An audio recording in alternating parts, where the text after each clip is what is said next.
Good evening from the Central Illinois Weather Network. I'm Larry Eastep. We're back with you again here just shortly after our last update with additional information on these tornadoes over portions of north central Iowa. Now let's go straight to Storm Predator. I want to show you these cells again, these flashing cells now that are moving towards the southeast and have had tornadoes reported with them this evening.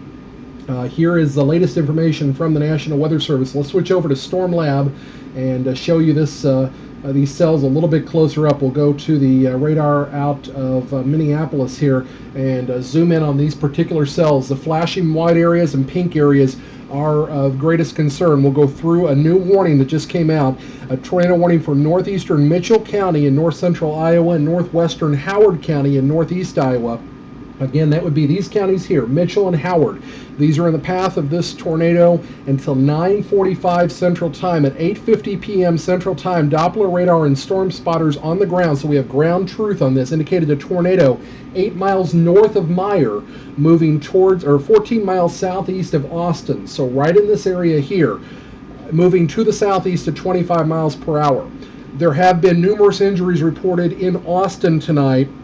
And this storm again is moving across the line from the area where it's at right now in southeastern Minnesota into portions of north central and northeastern Iowa. Again, that's this storm here, this storm you're seeing here in the center of your screen. Let's go to the north and tell you the tornado warning continues with this cell further to the north over Dodge County until 9:15 this evening. I'm sorry, till 9:30 this evening. A tornado was reported at 8:30 p.m.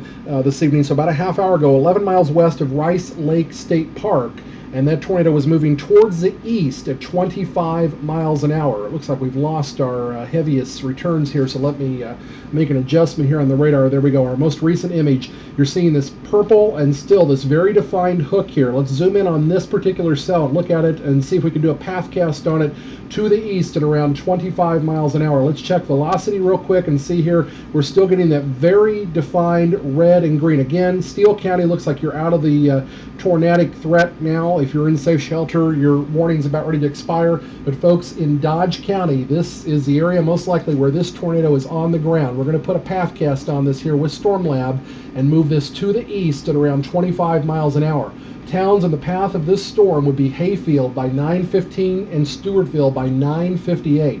This is a very dangerous and life-threatening storm. The National Weather Service says the tornado would be near Little Cedar by 9:05 p.m., Bailey by 9:10, McIntyre and County Roads T54 and A31 by 9:15 this evening.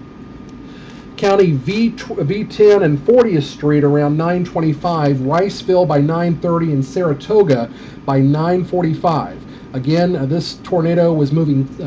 This tornado here was moving towards the east at around 25 to 35 miles an hour. Looks like I've got again here Mower County under a warning as well, and that warning will go until 9:15. That county in southeastern Minnesota. Okay, I had the wrong warning up there, but let's again change our focus here back to the cell in Dodge County, and I'll go over those locations again here. We'll bring that storm track up one more time from this location. This particular cell, again in Dodge County, is moving towards the east at 25 miles an hour, warning in effect until 9:30. Let's put that path cast back on it one more time and go through the locations here that they are believing this would be in by 9:10, County Roads 5 and 6 and Highway 30 and County 3. Dodge Center and Highway 56 and County 6 by 9:15, Manterville and Hayfield by 9:25, and Oslo and Highway 30 and County 15 around 9:30.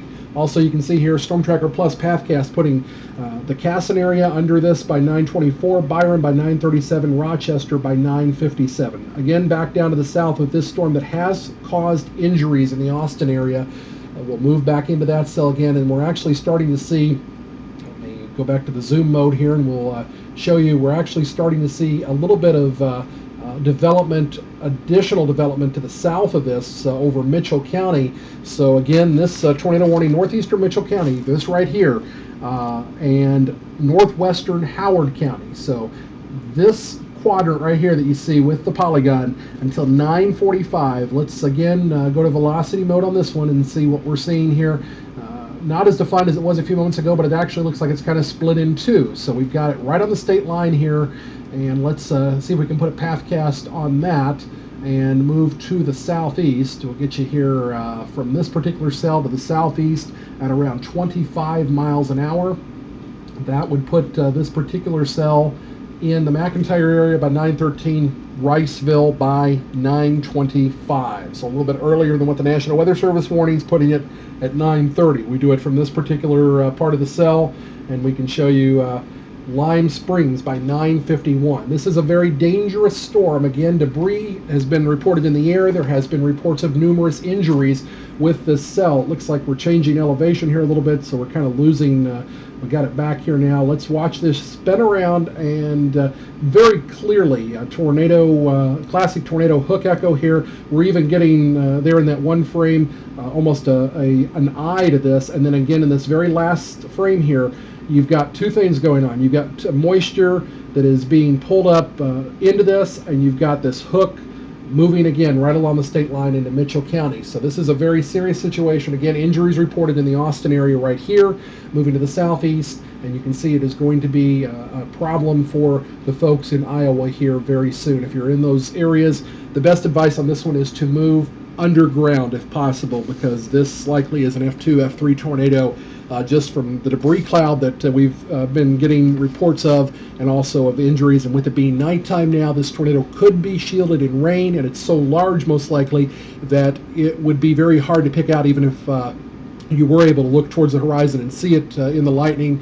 It's so large right now, you may just think it's a rain cloud moving your way, but a very life-threatening situation. Northeastern Mitchell County, northwestern Howard County in Iowa until 9:45. Tornado warning, a confirmed tornado on the ground.